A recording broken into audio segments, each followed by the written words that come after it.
So this is lecture for section 3.4, MXC 1105, college algebra. So for number 31, we're going to find a domain and range.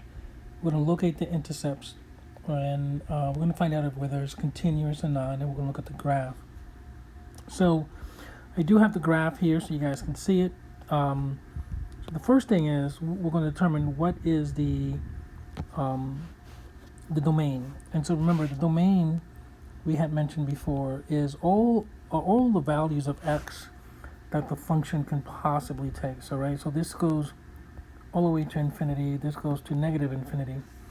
And so we can see that the domain for this particular function are all numbers that x is a real number, right? So that's what that means.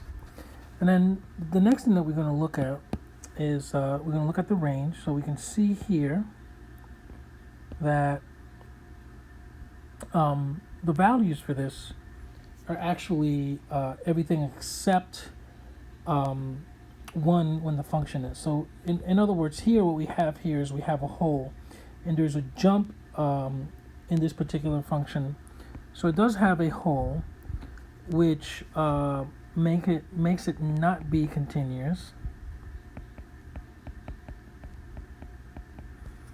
And so the domain then includes all of the values, and then you have to just compensate for this hole that they have there for this particular function.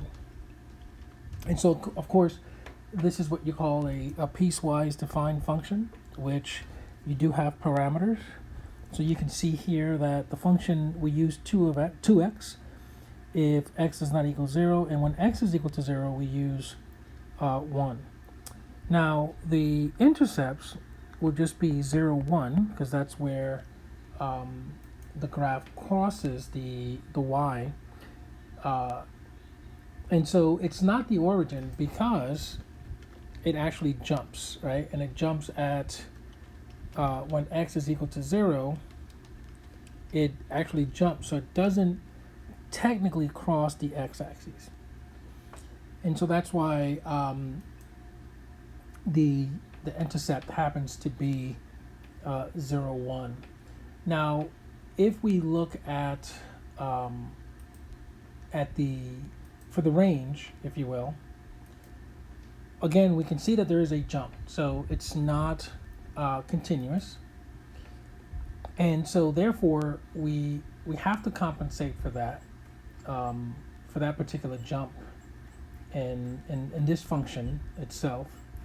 And so when we look at it, we say, okay, so what are the values of the function that we can use when we plug in a real value for x, right? So that's, if I've said it a couple times before in the previous sections, we always look at the values of x. If it's a real number, we can plug it in and we get a real number.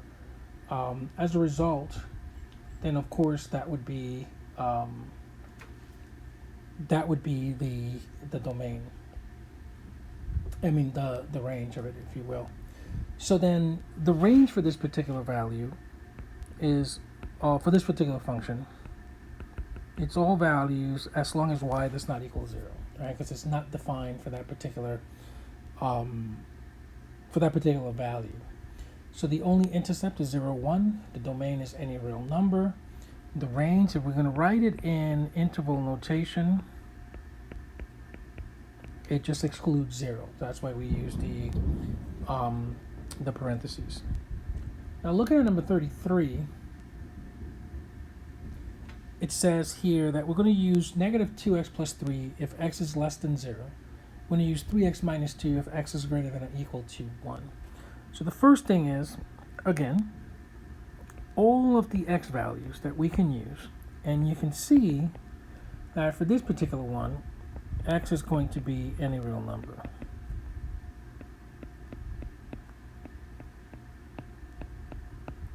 So that's that domain. And then the next thing is what's the x-intercept? Well, you can see that it does not cross the x-axis. So x-intercept is none. And then so where does it cross the y? And it crosses the y right there, and at when y is equal to 3. So then that means it's going to be 0, 3 for my y-intercept. We have the graph of the function. And then so now we're looking for the range, right? And so the range are all the values as long as y is greater than or equal to 1. If we're going to write it in interval notation, it would be like this. And the graph is continuous. There are no holes or no gaps. So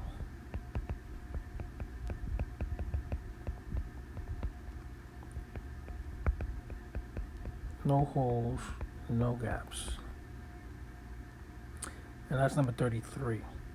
So the next thing we're going to look at is number 47, which is the greatest integer function. And so here,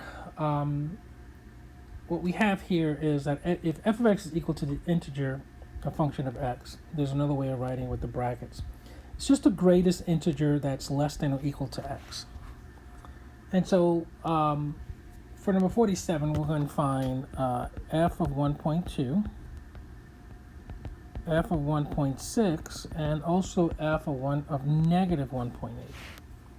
So f of 1.2 is going to be equal to 2 times 1.2, which is going to give us the integer 2.4, right? I'm actually going to write it this way. Which then is going to be equal to 2. Because remember, it's the greatest integer that's less than or equal to x.